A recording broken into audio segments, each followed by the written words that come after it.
Magandang araw po sa inyong lahat, mga kapatid. Kami po ay nagpapasalamat sa inyong patuloy na pagsubaybay sa programang ito, BQ8 Tagalog, isang programa brought to you by the Assembly of Yahushua.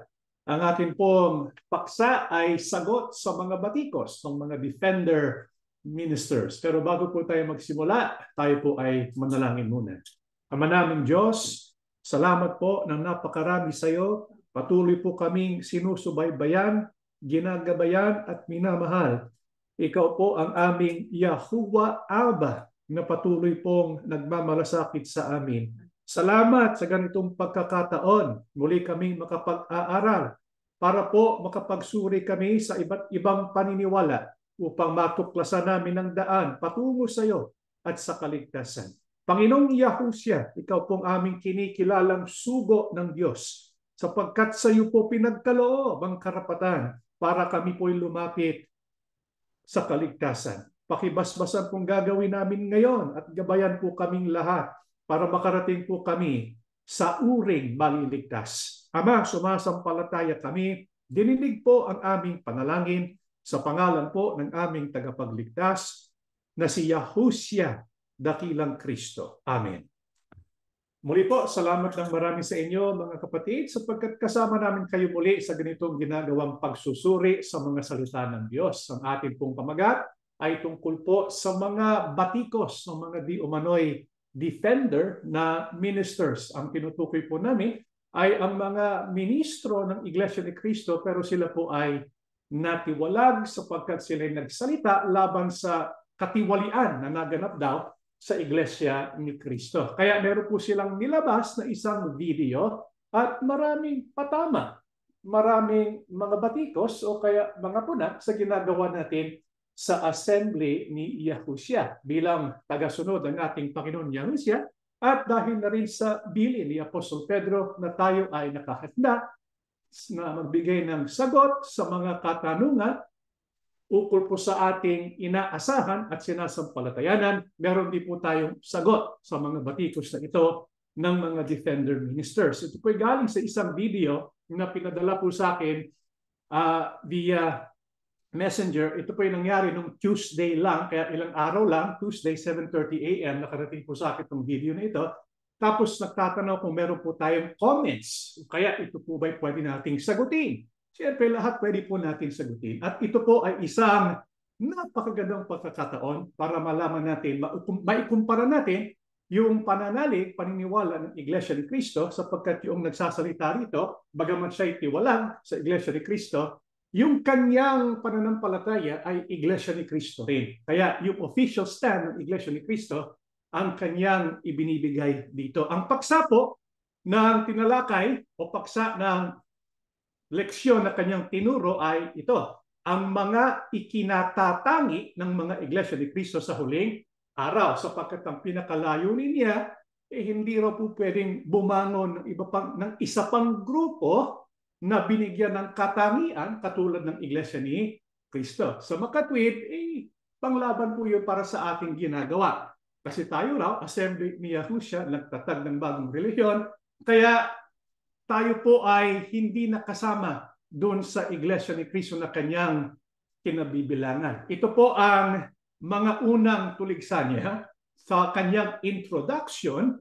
Introduction pa lang, meron na po tayong tatalakayin. Kung kanyang sinabi, ang iba ay nagtayo ng sarili nilang relihiyon. Ang tinutukoy po tayo sapagkat po sa kanyang teksto, binabanggit yung pagtawag sa pangalan ni Yahuwah. Kaya tayo po talaga ang kanyang tinutukoy. Ang iba ay nagtayo ng sarili nilang relihiyon, mga bagay na di dapat pakialaman ay kanilang pinakialaman sa layunin na ipakita ang kanilang kabiguan, bunga ng natuklasan nilang katiwalian. Kaya unahin nating sagutin ang mga pananalitang ito. Halimbawa, doon po sa bandang una, ang sabi po niya, nagtayo tayo ng sarili nating relihiyon. Ito po ba'y totoo? Tayo ba'y nagtayo ng relihiyon nung tayo po ay nagrehistro bilang assembly ni Yahushua? Pero bago natin masagot yon, dapat muna natin malaman, ano bang kahulugan ng salitang relihiyon? Anong ibig niyang sabihin noong sinabi niya nagtayo tayo ng relihiyon? Kung kukunin po natin yung definition na ginagamit ng Iglesia ni Cristo ukol po sa salitang relihiyon, makukuha natin ito sa iglesianicristo.net. What the Iglesia ni Cristo is, binanggit po, religare. Ito'y siguro dati nyo nang naririnig. Ang relihiyon ay galing sa Latin religare, nang ibig sabihin to tie or bind back. Sa makatwid, yung salitang relihiyon, ito'y patungkol sa panunumbalik ng tao sa Diyos. Kailangan po ng tao ng tunay na relihiyon sapagkat dahil sa kasalanan ng tao, ang tao ay nahiwalay kanino? Sa Diyos. Naging kaaway pa nga siya ng ating Panginoon Diyos. Kaya dahil sa kasalanan, ang tao nahiwalay sa Diyos, naging masama, naging kaaway ng Diyos. Paano tayo maliligtas kung tayo hiwalay sa Diyos? Paano tayo tatanggap ng buhay na walang hanggan kung tayo po ay kaaway ng ating Panginoon Diyos? Kaya kailangan ng tao makapanumbalik kanino? Sa Diyos. Yun ang kahulugan ng salitang relihiyon. Sino pong nangangailangan ng tunay na relihiyon? Lahat ng taong nagkasala. Tayo po yun. Kasi lahat tayo ay nagkasala. Kailangan natin yung tunay na relihiyon. Pero alin ba ang tunay na relihiyon? Ayon po sa pagtuturo mismo ng ating Panginoong Yahushua. Sa Juan 14:6, sinabi sa kanya ni Yahushua, ako ang daan at ang katotohanan at ang buhay. Sino man ay di makaparoroon sa Ama kundi sa pamamagitan ko. Alin ang tunay na relihiyon?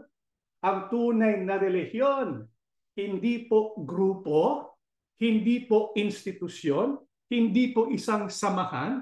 Ang tunay na relihiyon ay ang tunay na daan patungo sa Ama. Sino po ba yung daan? Walang iba kundi ang Panginoong Yahushua. Sa bakatwid, ang tunay na relihiyon, hindi institusyon. Ang tunay na relihiyon ay isang sinugo ng Diyos. Walang iba kundi ang Panginoong Yahushua. Walang ibang paraan, mga kapatid. Walang ibang relihiyon ang maaaring pasukan ng tao kundi ang Panginoong Yahushua. Kaya kung Biblia ang pag-uusapan, ang tunay na relihiyon hindi organization, hindi religious group, kundi si Yahushua HaMashiach. Ang iisang tunay na relihiyon ay ang ating tagapagligtas. Kaya yung pagrehistro natin bilang assembly ni Yahushua, hindi po pagtatag ng religion. Sapagkat yung tunay na relihiyon, nakatatag na. Sino po siya? Panginoong Yahushua. Anong kahulugan ng ating pangrehistro? Nung nagrehistro tayo bilang assembly ni Yahushua. Ang pagrehistro ng ating samahan na Assembly of Yahushua, ito ay bilang opisyal na pagpapahayag ng ating pagkilala o pagtanggap kay Yahushua na tunay na relihiyon. Sa makatwid, ito po ay pagpapahayag natin sa kaugnayan natin sa tunay na relihiyon. Sino po siya? Ang Panginoong Yahushua. Kaya nga sa ating pangalan sa samahan, anong pinangalan natin? Assembly ni Yahushua. Umuugnay tayo sa tunay na relihiyon. Hindi po tayo nagtatag ng sariling relihiyon. Wala tayong karapatan makapanumbalik sa Diyos. Si Kristo lang ang daan para ang tao makabalik sa Diyos. Kaya umuugnay tayo sa ating Panginoong Yahushua. Gaano kahalaga yung pagpapakilala sa ating Panginoon Yahushua? Ito po sa Mateo, kaya't ang bawat kumikilala sa akin sa harap ng mga tao ay kikilalanin ko naman siya sa harap ng aking Ama na nasa langit. Datapot sino mang sa akin magkaila sa harap ng mga tao ay ikakaila ko naman siya sa harap ng aking Ama na nasa langit. Kaya nung tayo po ay nagrehistro, anong ginawa natin? Opisyal natin na pinahayag yung pagkilala natin kanino? Kay Yahushua. Sinabi natin sa buong mundo. Sinabi natin sa buong Amerika, kami ay kanino? Kay Yahushua. Mahalaga po ba yun? Ang sabi po ng banal na kasulatan, ang bawat kumikilala sa akin, sa harap ng mga tao ay kikilalanin ko. Kaya mahalaga yung pagpapahayag ng pagkakilala sa ating Panginoong Yahushua. Itong dahilan kung bakit tayo po ay nagrehistro. Ano pang isang dahilan? Kolosas 3:17.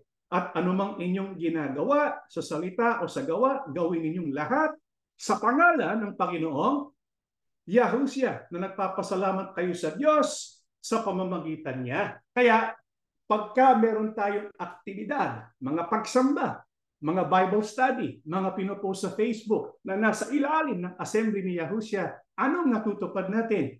Yung mga ginagawa natin, yung mga sinasabi natin, ginagawa natin sa pangalan ni Yahushua Kristo. Kaya yun pong pagrehistro ng ating samahan, hindi po ito pagtayo ng sariling relihiyon, kundi ito'y pagkilala sa tunay na relihiyon, walang iba kundi ang Panginoong Yahushua. Umuugnay tayo sa Kanya. Ano pa yung Kanyang sinabi? Mga bagay na di dapat pakialaman ay kanilang pinakialaman. Hindi ko lang po alam kung anong tinutukoy niya dyan. Subalit, meron po akong idea. Sapagkat yung mga iglesia ni Kristo, kahit na sila'y tiwalag sa iglesia ni Kristo, galit na galit sila, ayaw nila, kapag ka meron akong tinuturo na hindi po tinuro ng kapatid na Felix Manalo. Tumawag pa nga sila, 3 ministro. Hindi ko nababanggitin. Pero sila galit na galit sa akin. Ang sabi nila, bakit mo tinuturo ang mga bagay na hindi naman tinuro ng kapatid na Felix Manalo? At ang sagot pa nga ng isang ministro, hindi ko na po babanggitin yung pangalan, ang sabi niya, hindi dapat bawasan, hindi dapat dagdagan yung tinuro ng kapatid na Felix Manalo. Pero para sa atin, mga kapatid, di po ba ang nararapat ay hindi dapat dagdagan, hindi dapat bawasan yung pahayag ng Biblia. Pero sa mga ministrong ito, nililimitahan nila yung kanilang pananampalataya doon lang sa tinuro ng kapatid na Felix Manalo. Kaya kailangan po akong humiwalay. Kaya bagamat dati kasama ko po sila, hindi ko na po kasama ngayon.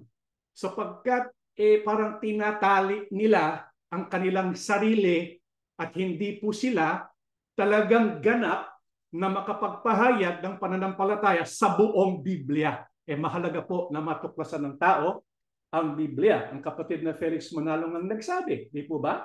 Ang sabi niya, ibig kong umakit sa inyo at maakit sa inyo itong salita ng Diyos. Hindi ako, tao ko Hindi ninyo ako dapat paniwalaan. Ang dapat nating paniwalaan ay ang salita ng Diyos. Kaya batay na rin sa sinabi ng kapatid na Felix Manalo, dapat natin panghawakan, hindi siya, kundi ang Biblia. Kaya mali yung paniniwala na hindi tinuro ng kapatid na Felix Manalo, huwag mong pakialaman.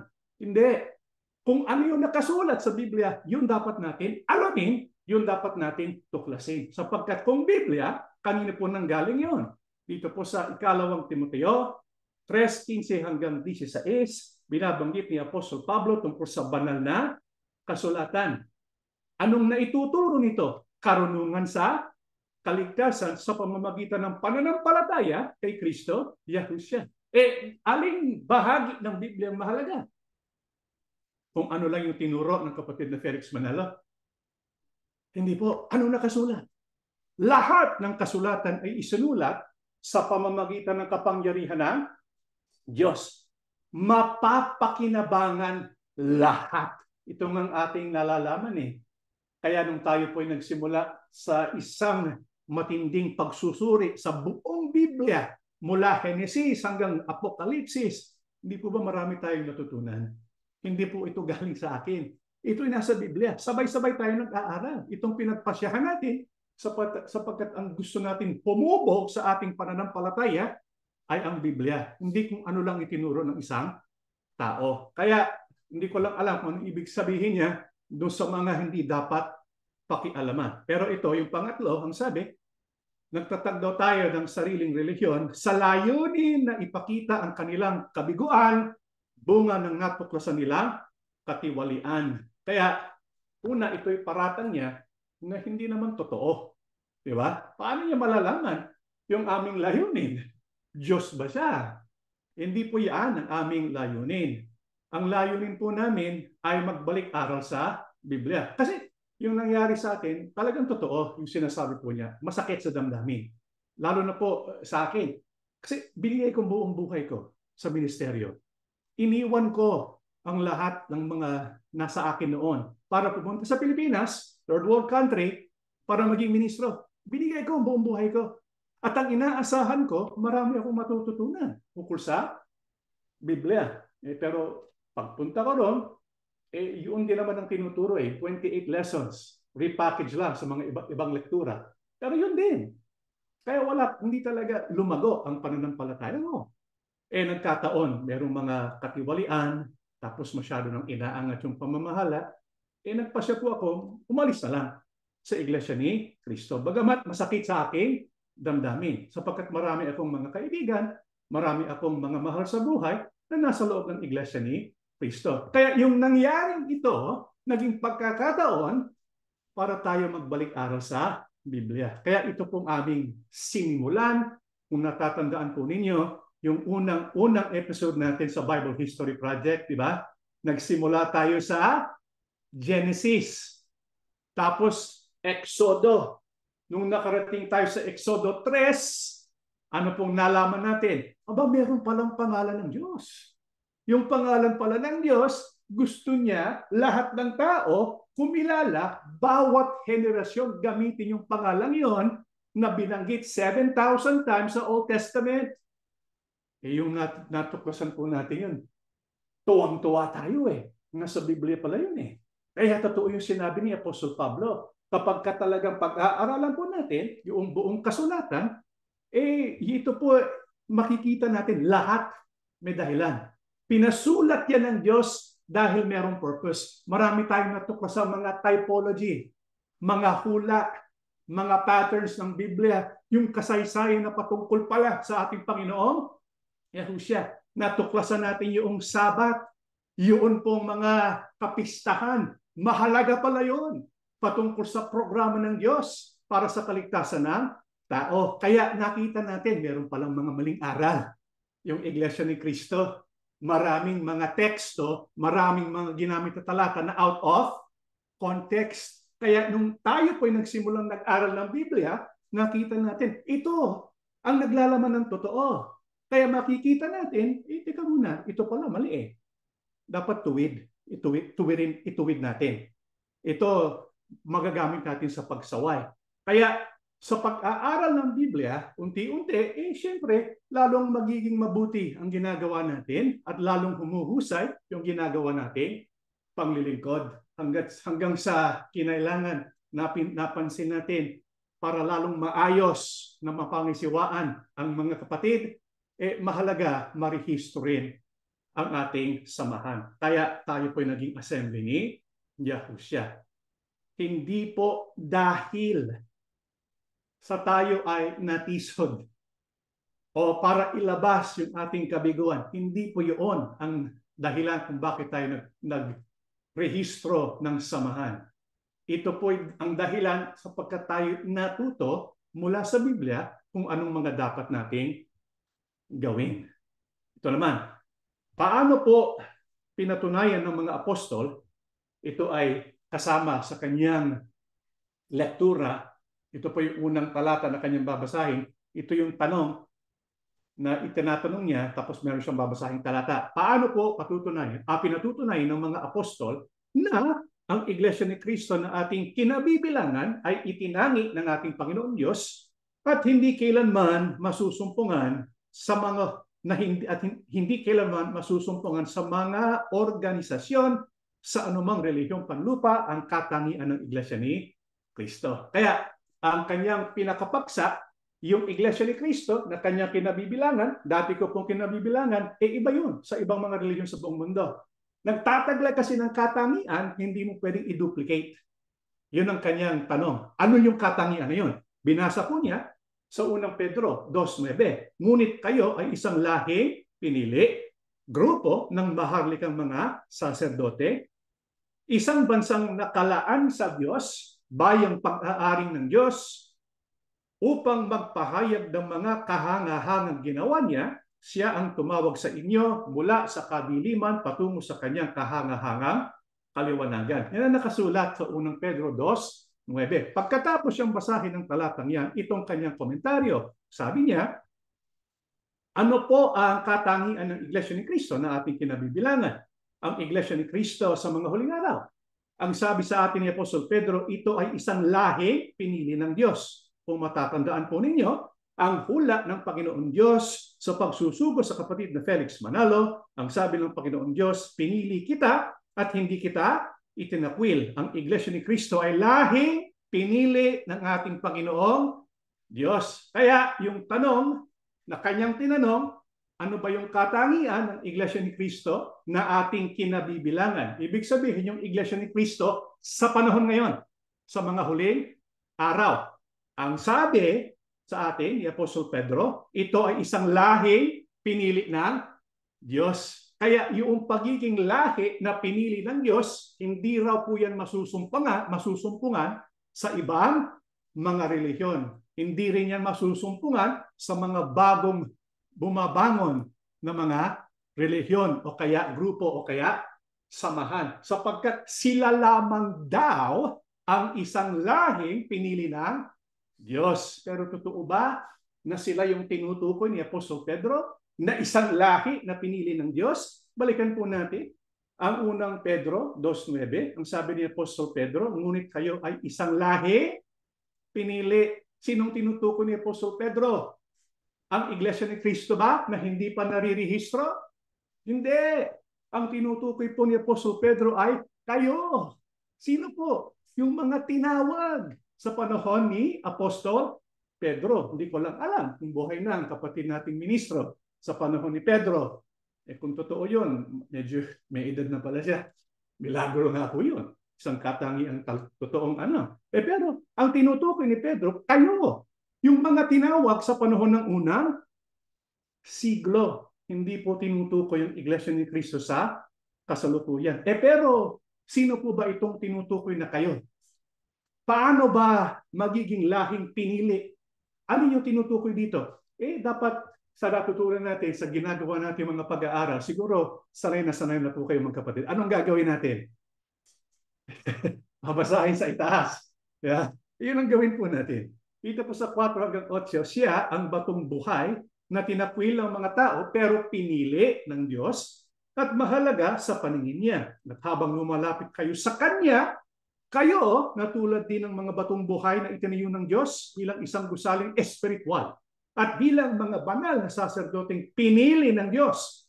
Nag-aalay kayo sa Kanya ng mga espiritual na handog na kalugod-lugod sa Kanya dahil ginawa niyo ito sa pamamagitan ni Yahushua Kristo.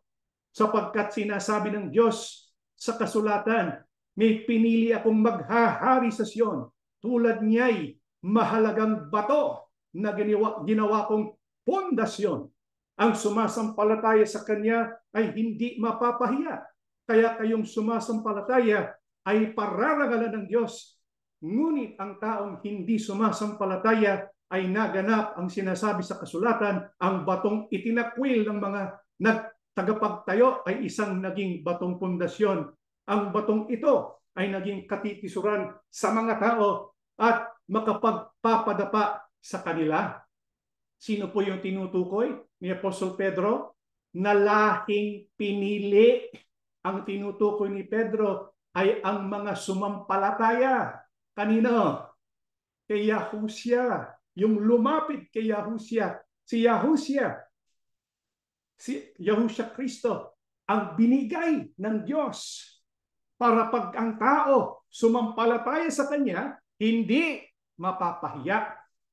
Yung sumasampalataya, pararangalan ng Diyos. Yung sumasampalataya kay Yahushua, sila yung naging lahing pinili. Sa makatwid yung lahing pinili na binabanggit ni Pedro, hindi po yan tumutukoy sa Iglesia ni Cristo sa mga huling araw. Hindi pa existido ang Iglesia ni Cristo noong huling araw. Ito po'y tumutukoy doon po sa unang siglo na sumampalataya. Sino maaaring mapabilang din dito? Di yung sumasampalataya sa Panginoong Yahushua. Sapagkat yun ang dahilan kung bakit sila itinuring na lahing pinili. Pero ayon po sa paliwanag ng ministro, bakit daw ang Iglesia ni Cristo ay lahing pinili? Pansinin po ninyong kanyang sinabi kung bakit ang paliwanag niya ang Iglesia ni Cristo ay lahing pinili. Ito, ang sabi sa atin ni Apostol Pedro, ito ay isang lahing pinili ng Diyos. Kung matatandaan po ninyo ang hula ng Panginoon Diyos sa pagsusugo sa kapatid na Felix Manalo, ang sabi ng Panginoon Diyos, pinili kita at hindi ka itinakwil. Yung palang kanyang batayan. Kung bakit sila, Iglesia ni Cristo, ay yung tinutukoy na lahing pinili. Bakit? Meron daw hula. Doon po sa hula na kanyang binabanggit, may binanggit, ukol po kay kapatid na Felix Manalo, sabi ng Panginoon Diyos, pinili kita. Sino po yon? Ang kapatid na Felix Manalo. Pinili kita, kapatid na Felix Manalo, hindi kita itinakwil dahil si kapatid na Felix Manalo pinili, ano ang naging bunga? Ang mga Iglesia ni Cristo ay lahing pinili ng ating Panginoong Diyos. Sapagkat yung kaugnayan ng Iglesia ni Cristo, doon po sa pinili ng kapatid na Felix Manalo, ang Iglesia ni Cristo, sila po yung naging lahing pinili. Kaya nga dito po sa isang artikulo, Pasugo Magazine, noong November 1967, it is clearly testified to by history that the Far East is the Philippines. Filipino race, lahing Filipino, lahi ng sugo, lahi ng kapatid na Felix Manalo. Filipino race, therefore, are the sheep of Christ. Kaya ayon po sa paniniwala at pagtuturo ng Iglesia ni Cristo, yung pong lahi ng kapatid na Felix Manalo o lahing Pilipino, sila po yung lahing pinili. Pero yun po ba talaga ang tinuturo ni Apostol Pedro? Bakit ang tawag ni Apostol Pedro sa mga sumasampalataya kay Yahushua ay lahing pinili? Bakit kaya? Balikan natin ang unang Pedro 2:4 hanggang 8. Ang sabi po doon, merong batong buhay na itinakwil. Di ba? Sino yon? Yung pinili ng Diyos. Sino yon? Si Yahushua Kristo. May pinili akong maghahari sa Sion. Ang tinutukoy na maghahari sa Sion, hindi pong kapatid na Felix Manalo, kundi ang ating Panginoong Yahushua. Kaya yung mga binabanggit na pinili o lahing pinili, sila po'y naging kalahi ng ating Panginoon Yahushua sa pananampalataya o sa pangako. Hindi po lahing Pilipino, hindi po lahing panglaman ang tinutukoy ni Apostol Pedro. Ang tawag ni Apostol Pedro sa mga sumasampalataya kay Yahushua ay lahing pinili dahil sa mga kay Kristo, wala ng Hudyo o Griego. Wala ng lahing panglaman, kundi lahing pinili sapagkat si Yahushua ay ang batong pinili. Kaya yung mga kay Kristo, ang pinag-uusapan hindi na po lahi na panglaman, kundi kaugnayan sa Panginoong Yahushua bilang pinili ng Diyos. Kaya nga ginamit ni Apostol Pedro yung mga terminong panghudyo kasi sila talaga yung lahing pinili. Pero bumangon ng Panginoong Yahushua, lahat ng may kaugnayan kay Yahushua, sila rin naging lahing pinili. Kaya kay Yahushua, wala ng Hudyo, wala ng Griego. Basta ikaw ay na kay Yahushua, lahing pinili. Kahit hindi ka Pilipino, lahing pinili. Ano pa po ang kanyang sinabi? Dinagdagan pa yung katangian ng Iglesia ni Cristo. Ano pa po? Ang sabi sa atin, isang bansang nakalaan sa Diyos. Kanino tayo nakalaan? Hindi para sa kanino mang tao. Kaya masama sa isang Iglesia ni Cristo, sunod-sunurang bulag sa mga maling turo ng isang tao o ng kalipunan ng mga tao. Tayo ay isang bansang nakalaan sa Diyos. Hindi po tayo para sa tao. Tama po yung sinabi niya Diba? Kaya meron akong gustong itanong sa kanya. Posible ba magkamali ang kapatid na Felix Manalo sa doktrina? Yan ang tanong ko sa kanya. Diba?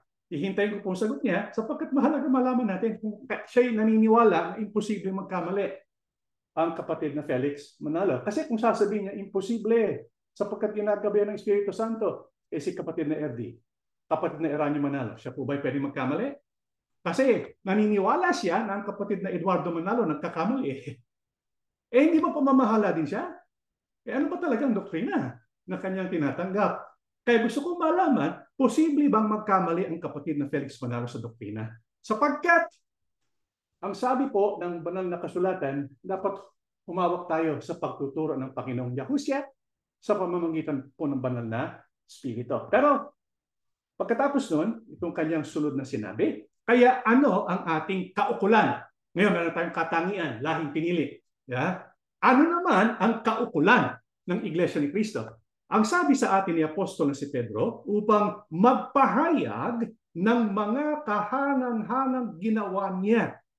Wala rin po yan sa ibang mga relihiyon o sa alinmang grupo o sa alinmang mga bagong grupo o relihiyon na itinatag ng mga natisod sa katiwalian na nagaganap sa Iglesia ni Cristo. Nagtatag sila ng bagong relihiyon, sunod daw sa bagong pangalan na kanilang natuklasan, pangalan daw ng Diyos. Wala sa kanila ang katangian ng Iglesia ni Cristo. Kaya ang sunod na tanong niya, ano daw ang kaukulan ng Iglesia ni Cristo sa mga huling araw? And sabi po niya, wala rin po yan sa ibang mga relihiyon o sa alinmang grupo. Meron siyang binabanggit na kaukulan na natupad sa Iglesia ni Cristo na hindi mo mahahanap sa alinmang religious group sa buong mundo. Hindi mo rin yan mahahanap dito sa bagong tinatag na religious group. Ang tinutukoy po tayo sapagkat tayo yung nangangaral ng pangalan. Pero mali sa kanya, mali po yung sinabi niya na meron tayong natukos ng bagong pangalan. Hindi po yung bagong pangalan. Hindi ka pa pinanganganak, pinangangaral na yung pangalan na yan. Hindi po yan bagong pangalan. Kaya mali pong sabihin bagong pangalan eh. Panahon pa ni Moises, tinuro na itong pangalan na ito. At ang sabi nga ng Panginoon Yahuwah, itong pangalan ito ang gusto kong gamitin ng tao sa pagkilala sa akin. Yun ang sinabi ni Yahuwah. Yung po ba'y nabago? Sinabi ba ni Yahuwah, ngayon, wag mo na akong kilalanin sa ganyang pangalan. Hindi po yung bagong pangalan. Pero ang sabi niya, yun daw pong kaukulan ng lahing pinili. Hindi masusumpungan sa anumang relihiyon, hindi masusumpungan lalo na sa assembly ni Yahushua. Ano ba yung kaukulan na yun? Napansin niyo po sa kanyang sinabi kung ano yung kaukulan daw. Na ito raw ang nagbibigay ng malaking distinction sa Iglesia ni Cristo. Kaya ito lang ang sa Diyos. Ano po yun? Ang sabi niya, upang magpahayag ng mga kahanga-hangang ginawa niya. Sa makatwid, yung palang kaukulan ng Iglesia ni Cristo, magpahayag ng mga kahanga-hangang ginawa niya. Anong ibig sabihin niya? Doon po sa sinasabi, na kahangang-hangang ginawa niya. Ang tinutukoy puro yung mga tagumpay ng Iglesia ni Cristo. Kasi isipin niyo po, nagsimula sa Pilipinas, third world country. Tapos lumaganap sa iba't ibang mga bansa, nagpatayo ng maraming magagandang gusaling sambahan. Kaya kapag nakakaroon pamamahayag, hindi ba pinapakita nila, binabalita nila, kami po ay nasa 144 different countries.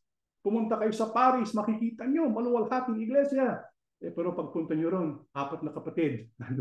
Di ba? Lumaganap na ang iglesia ni Cristo. Yung mga parada ng tagumpay ng iglesia ni Cristo, yun daw, yung kahangang-hangang gawa ng Diyos na dapat ipahayag. Kasi ang sabi po niya rito, upang maipahayag ang mga kahanga-hangang ginawa niya. Pero itong tanong, nung sinabi ni Apostol Pedro na ipahayag ang kahangang-hangang ginawa niya, ano bang tinutukoy niya? Yung parada na tagumpay ng Iglesia ni Cristo? Pakinggan natin sa unang Pedro, upang magpahayag ng mga kahanga-hangang ginawa niya. Hindi yung kahanga-hangang ginawa ng Iglesia ni Cristo, kundi yung ginawa ng Diyos na kahanga-hanga. Alin yun? Yung parada ng tagumpay? Pagpapatayo ng gusaling sambahan? Hindi po. Sabagat kung tutuusin, maraming iba nakapagpatayo ng mga lalaking gusaling sambahan. Pinakamayamang relihiyon ngayon, alam niyo po kung ano? Pinakamayamang na relihiyon ngayon. Alam niyo po kung alin? Yung pong Latter-day Saints, Mormons. Nandiyan yung Katoliko, pinakamaraming miyembro. Yun ang sikibuloy eh. Di ba? Mas marami pang miyembro kaysa sa Iglesia ni Cristo. Nagpapatayo pa nga yata ng arena na higit pa sa Philippine Arena. Yung Philippine Arena, sino ba talaga may-ari nun ngayon? Di ba? Maraming mga nagtagumpay na relihiyon. Maraming mayayaman na relihiyon. Pero hindi yun yung ginawa ng Diyos. Nakahanga-hanga. Alin yung ginawa ng Diyos? Nakahanga-hanga. Ito ang dapat natin ipahayag o ibalita. Ang sabi, siya, ang Diyos, tumawag sa inyo mula sa kadiliman patungo sa kanyang kahanga-hangang. Yun ang kahanga-hangang gawa ng Diyos. Yung pagdadala sa atin mula sa kadiliman patungo saan? Sa kaliwanagan. Kahanga-hangang gawa yun. Bakit po kahanga-hangang gawa? Yung gawain ng Diyos na pagdadala o paghahatid sa tao mula sa kadiliman papunta sa kaliwanagan. Pakinggan po natin ng Kolosas na kayo'y palakasin ng buong kapangyarihan ayon sa kalakasan ng kanyang kaluwalhatian, sa buong pagtitiis at pagpapahinuhod ng may galak na nagpapasalamat sa Ama na nagpaging dapat sa atin upang makabahagi sa mana ng mga banal sa kaliwanagan, na siya'y nagligtas sa atin sa kapangyarihan ng kadiliman at naglipat sa atin sa kaharian ng anak ng kanyang pag-ibig, na siyang kinaroroonan ng ating katubusan, na siyang kapatawaran ng ating mga kasalanan. Ano po yung kahanga-hangang gawa ng Diyos na itong dapat natin ipahayag? Hindi po yung mga tagumpay sa pagpapatayo ng gusaling sambahan. Walang kinalaman yung sa kaligtasan. Alin yung kahanga-hangang gawa? Yung pong gawa para ang tao malipat mula sa kapangyarihan ng kadiliman at mapunta sa kaharian ng kaliwanagan. Kaharian nino? Ni Yahusya. Bakit kahanga-hangang gawa yun? Sapagkat para ito mangyari, si Yahusya ay naging pantubos sa ating kasalanan. Namatay sa krus. Iyaan ang ebanghelyo. Kaya nga kahanga-hanga sapagkat yung sakripisyo ng Diyos, ibinigay niya ang kanyang bugtong na anak para tayo ay maligtas. Yun ang kahanga-hanga. Hindi yung pagpapatayo ng gusaling sambahan. Hindi yun. Kundi, yun pong ginawa ng Diyos. Binigay niya ang kanyang anak. Ang anak binigay niya ang kanyang sarili para tayo matubos, mapatawad ang ating kasalanan, malipat tayo sa kaliwanagan. Ang kaukulan ng lahing pinili ay hindi upang magpahayag ng kanilang gawain, parada ng mga tagumpay. Hindi po yun. Kundi magpahayag ng ginawa ng Diyos na pagtawag sa tao sa kaliwanagan sa pamamagitan ni Yahusya na tumubos sa ating kasalanan. Yan pong kahanga-hangang gawa. Ito pa, ang sinabi ng ating kapatid na ministro, maaari po ba na bukod sa Iglesia ni Cristo, may bumangon uli ng isang grupo at magkaroon uli ng karapatan at ganitong karapatan na tinanggap ng mga Iglesia ni Cristo? Meron po bang ibang grupong pangrelihiyon na makapaglilingkod din sa ating Panginoon Diyos? Kaya kiniklaim po yung exclusivity, di ba? Napansin niyo po? Iglesia ni Cristo lang ang may karapatan sumamba at maglingkod sa Diyos. Pero tiwalag naman siya sa Iglesia ni Cristo. Yun ang malaking paisipan sa marami. Yun naman, dapat bumalik na lang siya sa Iglesia ni Cristo. Kasi sabi niya, hindi raw pwede na bumangon ang isa pang grupo na may karapatan na maglingkod sa Diyos, na magtaglay ng karapatan katulad ng taglay ng Iglesia ni Cristo. Di ba? Kaya para sagutin yung kanyang tanong, yun siyang binasang talata, Deuteronomio 7:6, sapagkat ikaw ay isang banal na bayan ng Panginoon mong Diyos. Pinili ka ng Panginoon mong Diyos upang maging kanyang sariling pag-aari mula sa lahat ng mga bayan na nasa balat ng lupa. Dito po sa binasa natin, maraming bayan sa balat ng lupa. Di ba? Pero sa dami-dami ng mga bansa, sa dami-dami ng mga bayan, iisa lang ang kanyang pinili. Hindi dalawa, kundi isa lang ang kanyang pinili. Alin yun? Iglesia ni Cristo daw ang tinutukoy. Tingnan niyo po sa paliwanag niya. Hindi po maaari na magkaroon ng katulad o merong umusbong muli na isang grupo ng relihiyon na tulad ang katangian sa Iglesia ni Cristo. Bakit? Sapagkat ang Iglesia ni Cristo ay pinili ng Panginoon Diyos para maging sariling pag-aari. Saan niya pinili ang Iglesia ni Cristo? Ang sabi sa atin, mula sa lahat ng bayan sa balat ng lupa. Lahat ng bayan sa balat ng lupa, inulit niya for emphasis, walang iba na katulad at magiging katulad ng Iglesia ni Cristo. Kaya dito po, binanggit niya, di ba, hindi maaari magkaroon ng katulad. Exclusive talaga ang Iglesia ni Cristo. Yung katangian niya, hindi mo mahahanap sa iba. Bakit? sapagkat ang Iglesia ni Cristo pinili daw ng Diyos para sa maging sariling pag-aari. Meron nga tayo binasa doon sariling pag-aari. Saan siya pinili? Saan pinili ang Iglesia ni Cristo? Saan niya pinili? Ang sabi, mula sa lahat ng mga bayan sa balat ng lupa. Lahat ng bayan sa balat ng lupa. Walang iba katulad at magiging katulad ng Iglesia ni Cristo. Ito ba ito totoo? Kasi meron nga siyang binasang talata Yung binabanggit dito sapagkat ikaw ay isang banal na bayan. Pinili ka ng Diyos mula sa lahat ng mga bayan na nasa lupa. Pero ang tanong, ang tinutukoy ba na ikaw, Iglesia ni Cristo? Hindi po siguro. Bakit? Sino ba yung ikaw na tinutukoy dito? 7:8. Kundi dahil sa inibig kayo ng Panginoon at dahil sa kanyang tinupad ang sumpa na kanyang sinumpa sa inyong mga magulang, ay inilabas kayo, ang inaalam natin sino ba yung kayo, ng Panginoon sa pamamagitan ng makapangyarihang kamay. At tinubos kayo, di ba, sa bahay ng pagka-alipin mula sa kamay ni Faraon na hari sa Ehipto. Teka muna, ang Iglesia ni Cristo ba naging alipin sa kamay ni Faraon? Hindi pong tinutukoy dyan Iglesia ni Cristo. Ang tinutukoy po dyan, bayang Israel. Pero itong tanong, yung bayang Israel ba ngayon ang lahing pinili? Hindi Kaya nga sabi ni Apostol Pedro, yung lahing pinili, hindi na mahalaga kung anong bayan mo. Kaya yung paggamit siya ng talata, maling-mali. Una, hindi ito tumutukoy sa Panginoon, Yahushua. Pangalawa, yung bayan na maliligtas, yung bayang lahing pinili, hindi na itong bayan na ito. Kundi merong bagong sumulpot, di ba? Alin yun? Yung Panginoon, Yahushua, yung kalahi ng ating Panginoon Yahushua sa pananampalataya.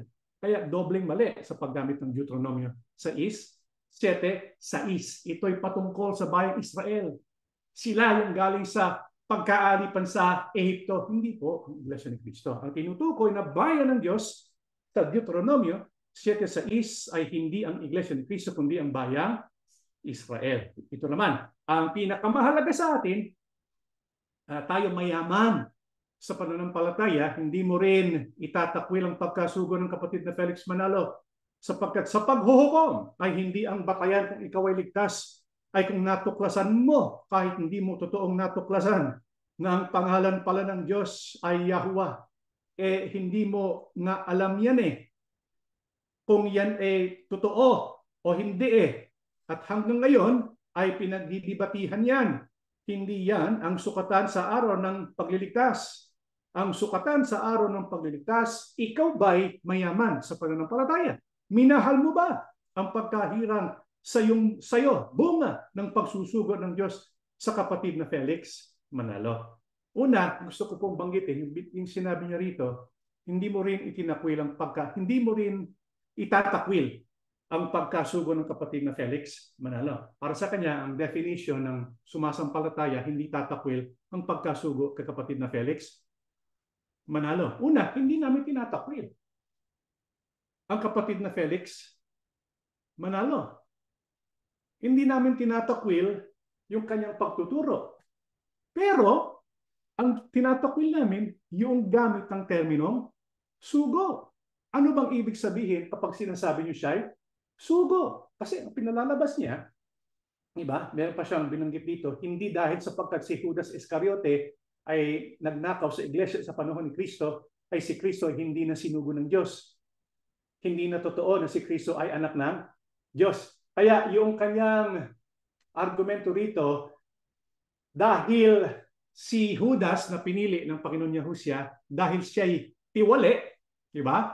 Hindi na ibig sabihin si Kristo hindi na tunay na sugo.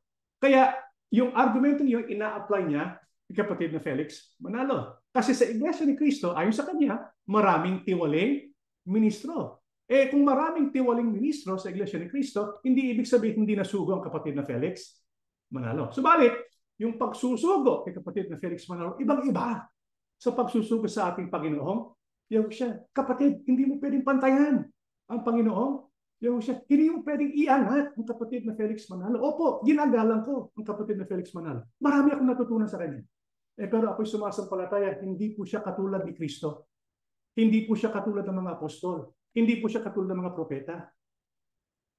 Ang totoo, ang kapatid na Felix Manalo, maaaring magkamali. Yan ang aking posisyon. Nagkakamali siya. At nagkamali.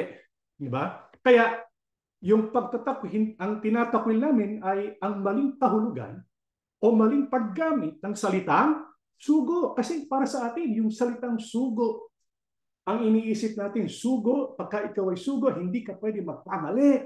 Hindi ka pwedeng questionin. Sugo siya. Hindi mo pwedeng questionin. Pero yung salitang sugo na ginagamit ngayon ng Iglesia ni Cristo, hindi ko po yung sinasampalatayanan. Wala po sa Biblia yon. Ang totoo, ang kapatid na Felix Manalo, hindi siya sugo katulad ng pagiging sugo ni Cristo, mga apostol at mga propeta. Sino nagsasabi niyan? Siya rin, ang kapatid na Felix Manalo. Diba? Itong sabi niyo. Ibig kong umakit sa inyo at makaakit sa inyo. Itong salita ng Diyos, hindi ako, tao ko eh. Hindi niyo ko dapat paniwalaan. Ang dapat nating paniwalaan ay salita ng Diyos, si Jesucristo at mga apostol. Ang maaari lamang taong paniwalaan nila, mga apostol, ang ating Panginoong Jesucristo at mga propeta. Maliban dyan, hindi na. Dahil ang Diyos ay sadyang itinalaga ng Diyos yon para maghayag ng kanyang gusto sa tao. So bakit ito yung paliwanag ng kapatid na Felix Manalong tinatanggap ko. Diba? Hindi niya sinabi na siya ay katulad ng mga apostol, ng propeta, at ng Panginoong Yahushua. Ang pagiging sugo ng kapatid na Felix Manalo, hindi nanguhulugan na hindi siya pwede magkamali o hindi siya pwedeng ituwid. Hindi po yun ang pagiging sugo niya. Ano bang katangian ng pagiging sugo kay kapatid na Felix Manalo? Meron tayong pagpipilian. Itong pinagkaloob na mga tungkulin sa eklesiya. Ano-ano po yun? Apostol, propeta. Siya ba'y apostol? Siya ba'y propeta? Yung pagsusugo ba niya ay bilang pagsusugo sa apostol o propeta? Hindi po. Ano yung pagsusugo sa kanya? Bilang ebanghelista, bilang pastor, bilang guro. Kaya nga mayroong iglesia ni Cristo. Siya ebanghelista, pastor, guro ng iglesia ni Cristo. Yun ay malaking accomplishment. At gaya nga po ng sinabi ko, marami akong natutunan. Kapatid na Felix Manalo, yung pagsamba, kahalagahan ng pagsamba, yung tunay na kalagayan ng ating Panginoong Yahushua, yung paglaban sa mga larawan at pagsamba sa mga Diyos-Diyosan. Kaya marami po siyang magandang ginawa. Pero hindi ibig sabihin na siya ay isang sugo katulad ng pagsusugo sa apostol o propeta. Siya, hindi ibig sabihin, sugo na hindi pwedeng questionin ng kanyang otoridad, yung absolute authority na kinikilala ngayon ng Iglesia ni Cristo patungkol sa kapatid na Felix Manalo. Katulad halimbawa, ito sinabi ng Panginoon Yahushua, idinadalangin ko sila. Hindi ang sanglibutan ang dinadalangin ko, kundi yung mga sa akin ay ibinigay mo sapagkat sila'y iyo. Kung paano ako'y iyong sinugo sa sanglibutan, sila'y gayon din sinusugo ko sa sanglibutan. Ito may binabanggit ng Panginoon Yahushua. Meron siyang pinapanalangin. Sino sila? Yung mga tupa na binigay ng Diyos sa kanya. Lahat, ang sabi ni Yahushua, iingatan ko silang lahat. Lahat ng bigay mo sa akin, walang mawawala. Kaya ang tinutukoy, lahat ng mga sumasampalataya sa Kanya. Anong sabi niya sa mga sumasampalataya sa Kanya? Sila'y mga sinusugo ko sa sanlibutan. Kaya ako, ikaw, yung mga tunay na sumasampalataya, pwede kayong maging sugo. Halimbawa, meron tayong isang kapatid na nasa assembly ni Yahushua o kaya nasa Iglesia ni Cristo. May dinalaw sa probinsya. Hindi kilala si Kristo. Pinakilala si Kristo. Anong tawag sa kanya? Sugo. Di ba? Pero anong uring sugo? Hindi bilang apostol, hindi bilang propeta. Kundi sugo na nagbalita na magandang balita. Tayo lahat yun. Di ba? Pero kapatid na Felix Manalo, hindi lang naging profession niya yun. Di ba? Kaya naiiba siya sa karaniwang kapatid. Pastor, ebanghelista, at guro. Pero hanggang doon lang ang kanyang pagiging sugo. Ngayon, meron pa siyang binanggit, ang pinakamahalaga sa atin, tayo mayaman sa pananampalataya. Tama. Tama, kapatid. Kaya lang, sa aplikasyon niya, medyo mali eh. Mali kasi yung focus niya sa pananampalataya. Tama, dapat tayo ay maging mayaman sa pananampalataya. Pero para sa kanya, pananampalataya kanino? Ang sabi, sa kasunod, hindi mo rin itatakwil ang pagkasugo ng kapatid na Felix Manalo. Kaya doon po sa ilalim, sabi niya, ang sukatan sa araw ng pagliligtas, ikaw ba'y mayaman sa pananampalataya? Minahal mo ba ang pagkahirang sa inyo? Bunga ng pagsusugo ng Diyos kay kapatid na Felix Manalo. Kaya para sa kanya, yung mayaman na may mayaman na pananampalataya, doon siya kumakapit sa pagsusugo kay kapatid na Felix Manalo sapagkat siyang dahilan kung bakit sila ay naging mga hinirang ng ating Panginoong Diyos. Kamakatwid, ang kanyang aplikasyon dun sa mayaman, hindi nga niya nabanggit ang Panginoong Yahushua. Napansin niyo po? Hindi yung sinabi niyang maging mayaman tayo sa pananampalataya. Hindi niya binanggit kahit isang beses. Hindi niya binanggit yung pananampalataya tayo. Yahushua, mayaman sa pananampalataya. Mahalaga yun. Pero yung sinasabi ni Santiago na mayaman sa pananampalataya, anong ibig niya sabihin? Sabi niya, ito yung talatang binasa niya, dinggin ninyo, mga minamahal kong kapatid, hindi baga pinili ng Diyos ang dukha sa sanglibutang ito upang maging mayaman sa pananampalataya at mga tagapagmana ng kahariang pinangako ng Diyos sa mga nagsisiibig sa Kanya? Totoo po, sinabi ni Santiago. Hindi si Pablo nagsabi, si Santiago. Ang sabi ni Santiago, maging mayaman sa pananampalataya. Pero nung sinabi niya, maging mayaman sa pananampalataya, aling pananampalataya ang kanyang tinutukoy? Ito po sa Santiago 2:1, mga kapatid ko, bilang mga mananampalataya kanino? Kay Yahushua Kristo. Ang tinutukoy niyang pananampalataya na dapat nating pagyamanin ay ang pananampalataya kay Yahushua. Yung kasing pinakamahalaga, mga kapatid. Hindi tayo maliligtas kundi dahil sa Panginoong Yahushua. Kung merong kapatid na Felix Manalo, walang Kristo, baliwala yung sinasabi ng kapatid ni Felix Manalo. Pero kung meron tayong Panginoon Yahushua, walang kapatid ni Felix Manalo, maliligtas pa rin tayo. Bakit? Sapagkat ang gawa ng Panginoon Diyos. So Juan 6:29, sumagot si Yahushua at sa kanila sinabi, ito ang gawa ng Diyos na inyong sampalatayanan niya ang kanyang sinugo. Ang pagkakamali po kasi ng iba, mali yung pagbasa nila sa talatang ito.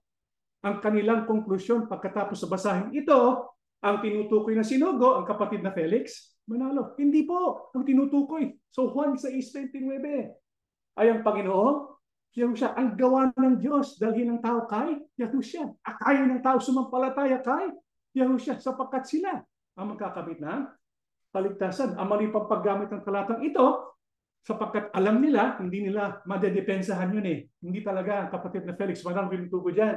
Kaya ang kanilang palusot, ito, ang sasabihin nila, ito ay tungkol sa gawaing pagsusugo. Hindi rin. Hindi ito tumutukoy sa gawaing pagsusugo. Ito'y tumutukoy kay Yahushua na sinugo ng Panginoong Diyos. Siya dapat sampalatayanan. Kaya sa ibang salin, sumagot si Yahushua, itong pinagagawa ng Diyos sa inyo. Manampalataya kayo sa akin na isinugo niya. Dito maliwanag. Yung gawa ng Diyos, hindi po gawaing pagsusugo na tinutukoy niya rito. Ang tinutukoy niya rito, sumampalataya kayo kay Yahushua na kanyang sinugo sapagkat nasa kanya ang kaligtasan. Kaya hindi po dapat sabihin na ang batayan sa kaligtasan ay kung mayaman ang pananampalataya mo sa pagkahirang o sa pagsusugo kapatid na Felix. Isipin niyo po, ang sinabi niya, batayan na kaligtasan, ito, minahal mo ba ang pagkahirang sa inyo? Sa iyo, bunga ng pagsusugo ng Diyos sa kapatid na Felix Manalo. Hindi man lang binanggit ang pagsusugo kanino. Samantalang yun ang pinakamahalaga. Nilagay sa isang tabi ng Panginoon Yahushua. Inangat ang kapatid na Felix Manalo. Sino bang naghirang sa atin? Sabi po sa Juan, ako'y hindi nyo hinirang, ngunit kayo'y hinirang ko. Paano tayo hinihirang ng Panginoon Yahushua? Ngunit kami nararapat magpasalamat sa Diyos dahil sa inyo, mga kapatid na minamahal ng Panginoon, sa pagkakahirang sa inyo ng Diyos. Buhat ng pasimula sa ikaliligtas sa pagpapabanal ng Espiritu at pananampalataya sa katotohanan. Sa kalagayang ito'y tinawag kayo sa pamamagitan ng aming ebanghelyo upang magkamit ng kaluwalhatian ng ating Panginoong Yahushua Kristo. Alin ang dapat natin pagyamanin? Yung pagkahirang ng Diyos. Paano? Espiritu Santo, ebanghelyo, Panginoong Yahushua. Nakita niyo po yun? Diba? Yun ang mahalaga eh. Maakit tayo sumampalataya sa katotohanan. Aling katotohanan? Yung nasa Ebanghelyo. Ano ba yung Ebanghelyo? Yung gawain ng Panginoong Yahushua para sa ating kaligtasan. Kaya, kung kailangan pa ang pagsusugo kay kapatid na Felix Manalo para ang tao ay maligtas, alam niyo pong ibig sabihin nun? Ibig sabihin hindi sapat yung pagsusugo kay Kristo. Hindi sapat. Yun ang kahulugan nun. Hindi sapat ang pagsusugo sa banal na Espiritu. Hindi rin sapat ang Biblia.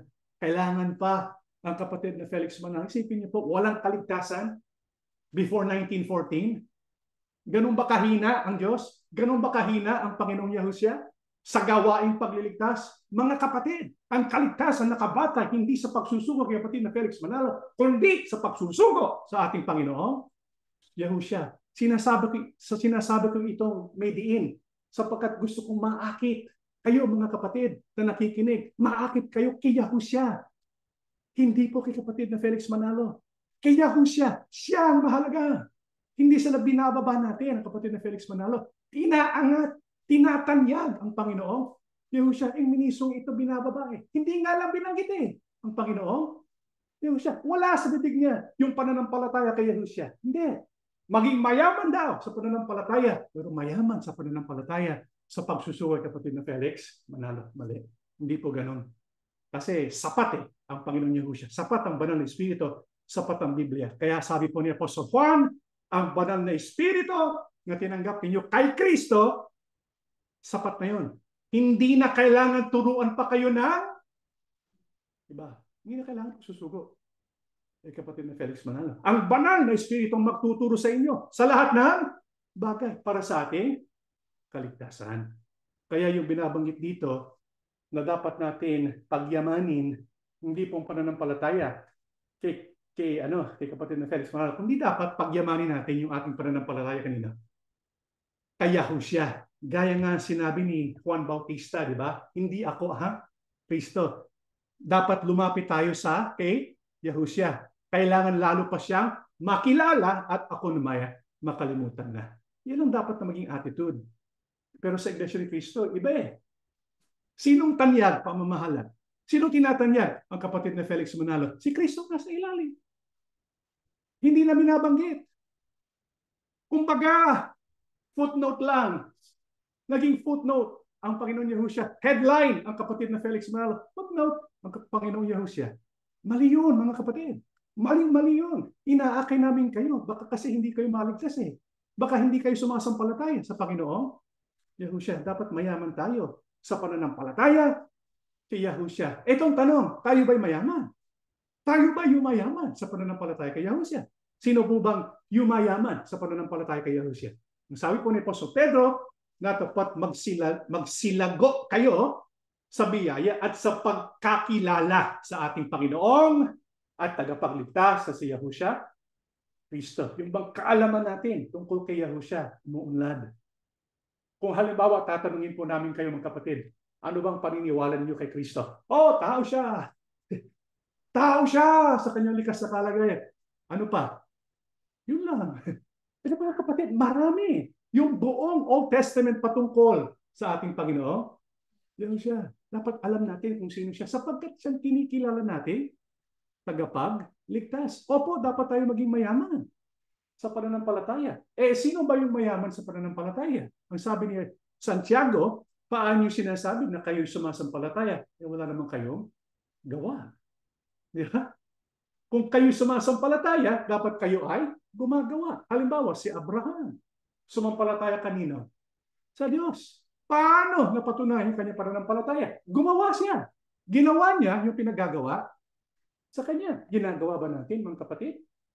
Akay ng pananampalataya, ang pinagagawa ng Diyos at ni Kristo. Kaya nga, napansin ko yung isang binanggit niya sa kanyang video. Sabi niya, itong ating ginagawa ay committee prayer. Hindi ito kapalit ng pagsamba na ginagawa natin sa mga gusali, sambahan. Naalala ko tuloy, noong bagong tiwala ko ako, nagplano kami, ito po sa grupo namin sa San Jose, magsagawa ng pagsamba. Nagulat na lang ako. Una, nalaman niya yung tungkol sa plano namin. Pangalawa, nalaman niya aking phone number. Kaya tumawag siya sa akin. Bawal daw ang sumamba sapagkat walang tagapamahalang pangkalahatan na magpapatibay ng pagsamba. Teka, saan ba nanggagaling yung karapatan natin sumamba? Hindi ba kay Yahushua? Siya yung nagpapatibay eh. Maliban na lang kung ang pananampalataya mo ay, kapatid na Felix Manalo, hindi sa Panginoon. Yahushua, kaya itong tanong ko sa mga ministro, kayo po ba'y yumayaman sa pananampalataya kay Yahushua? Siya ba'y pinangahawakan ninyo? Kasi kung tunay ay yumayaman tayo, sapagkat yun ang sinabi nyo, di ba? Mayaman sa pananampalataya, pero dapat mayaman sa pananampalataya kay Yahushua. Kayo po ba'y gumagawa sa pinagagawa ni Yahushua? Kasi kung hindi, paano natin masasabi mayaman tayo sa pananampalataya? E ano bang pinagagawa ng Panginoon Yahushua? Ito, lumapit si Yahushua sa kanila at sila'y kanyang kinausap na sinasabi, ang lahat ng kapamahalaan sa langit at sa ibabaw ng lupa ay naibigay na sa akin. Dahil dito magsiyaon nga kayo at gawin ninyong mga alagad ang lahat ng mga bansa na sila'y inyong bautismuhan sa pangalan ng Ama at ng Anak at ng Espiritu Santo na ituro ninyo ang sa kanila na kanilang ganapin ang lahat ng mga bagay na iniutos ko sa inyo. At narito ako'y sumasa inyong palagi hanggang sa katapusan ng sanlibutan. Ano pong pinagagawa ng Panginoon Yahushua? Sabi po, gumawa kayo ng mga alagad. Diba? Magbautismo kayo. Ito po ba ginagawa po ninyo mga kapatid? Ministro pa naman kayo. Sana nag-mission kayo. Noon po nasa Iglesia ni Cristo pa tayo, di ba? Kung hindi kayo mag-mission, hindi kayo maliligtas. Ngayon, kayo po ba ay nagbabautismo pa rin? Nag-mission pa rin? Kasi kapag hindi, di tinatawaran ninyo yung autoridad ng ating Panginoong Yahushua. Di ba? Ang sabi ng Panginoong Yahushua, lahat ng kapamahalaan ay nabigay na sa akin.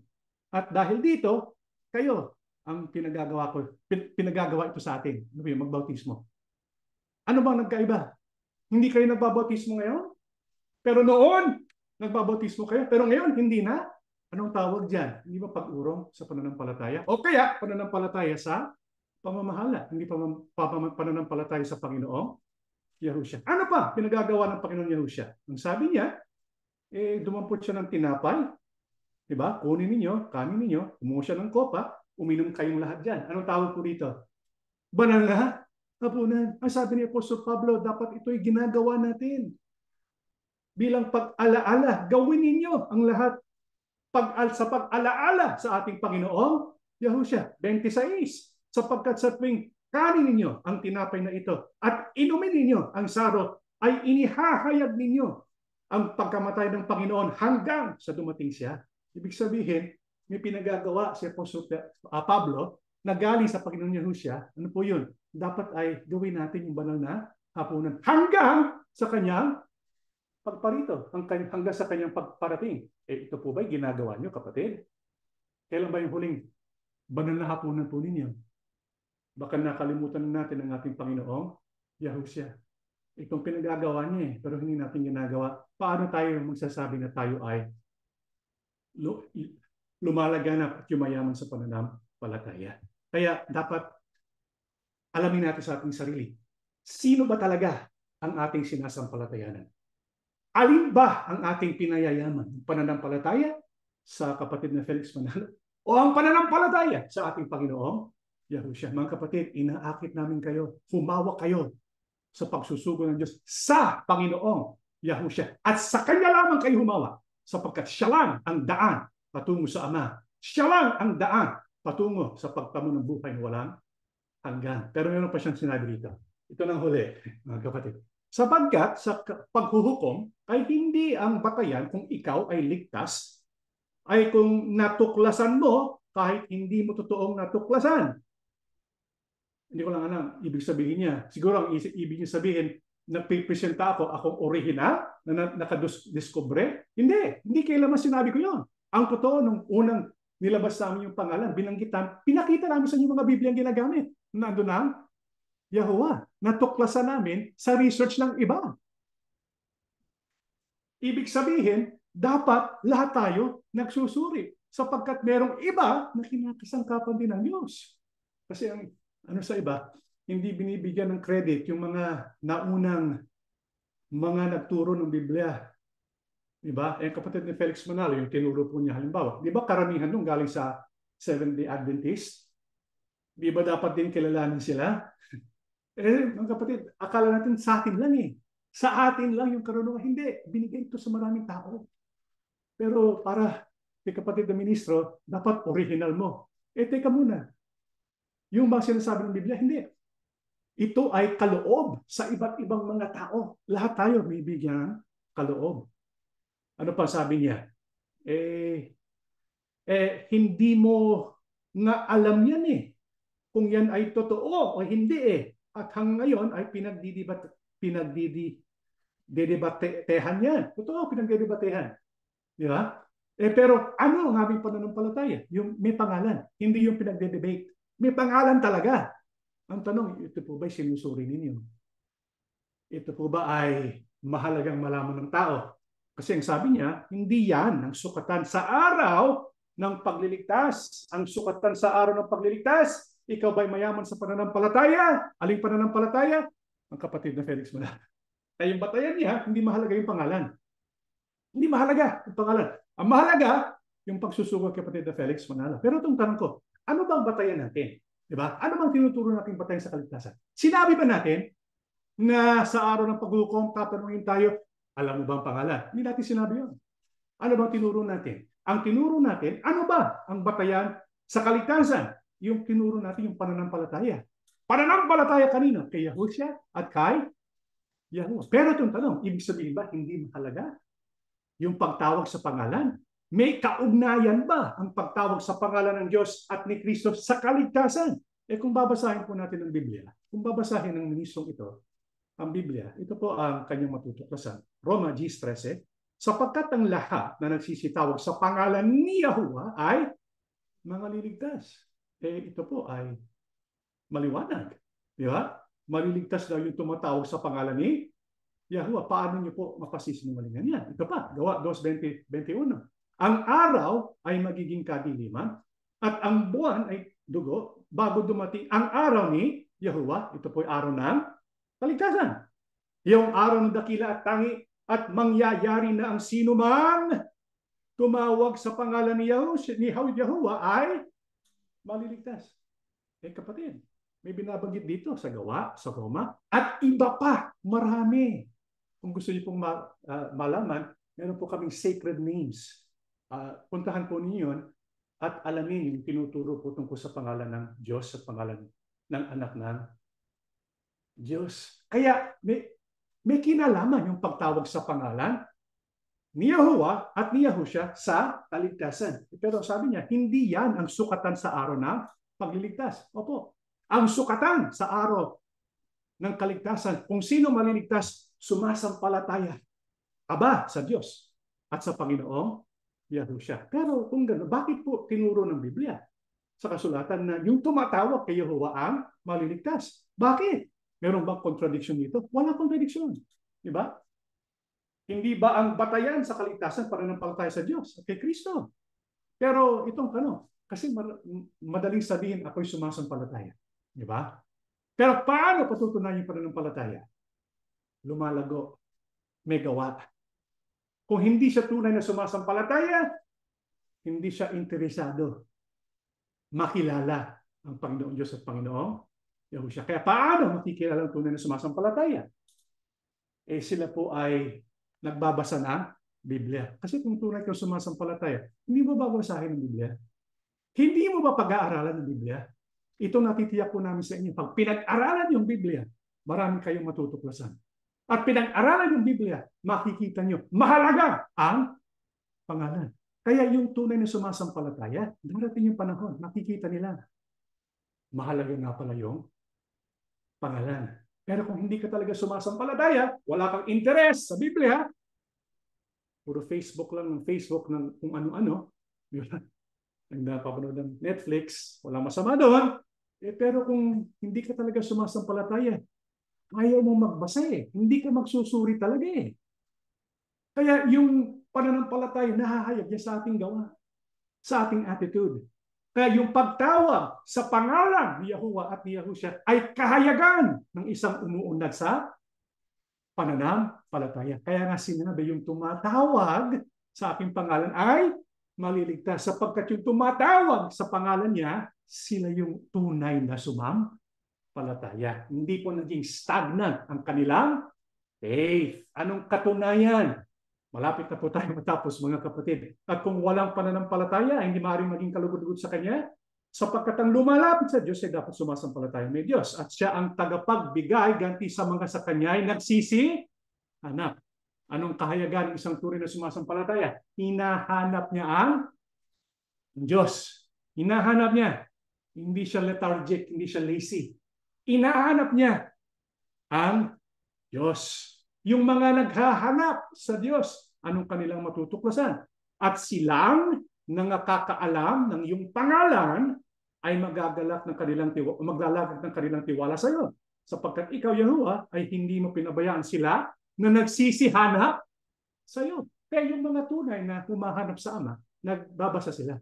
Sa kanilang pagbabasa, anong matutuklasan nila? Yung pangalan. At dahil doon, maglalagak sila ng tiwala kanino? Kay Yahuwah. Ito rin, pakinggan po ninyo. Hebreo 2:11, sa pamamagitan ng kanyang pagdurusa, siya'y ginawang ganap ng Diyos at nang sa gayon ay makapagdala siya ng maraming anak patungo sa kaluwalhatian. Ito yung gawaing pagliligtas ng Diyos. Meron siyang pinili. Sino? Si Yahushua. Mula kay Yahushua, siya ay magiging kasangkapan para ibang mga tao maging anak din ng Diyos. Paano? Ito'y dapat lamang gawin ng Diyos na lumikha at nangangalaga sa lahat ng bagay, sapagkat si Yahushua ang tagapanguna ng kanilang kaligtasan. Si Yahushua ang nagpapabanal sa mga tao. Ang kanyang ama at ang ama ng mga taong ito ay isa. Kaya hindi niya ikinahihiyang tawagin silang mga kapatid. Mga kapatid, ito yung proseso para ang tao maligtas. Nagsisimula kay Yahushua. Bakit? Siya po yung tagapanguna.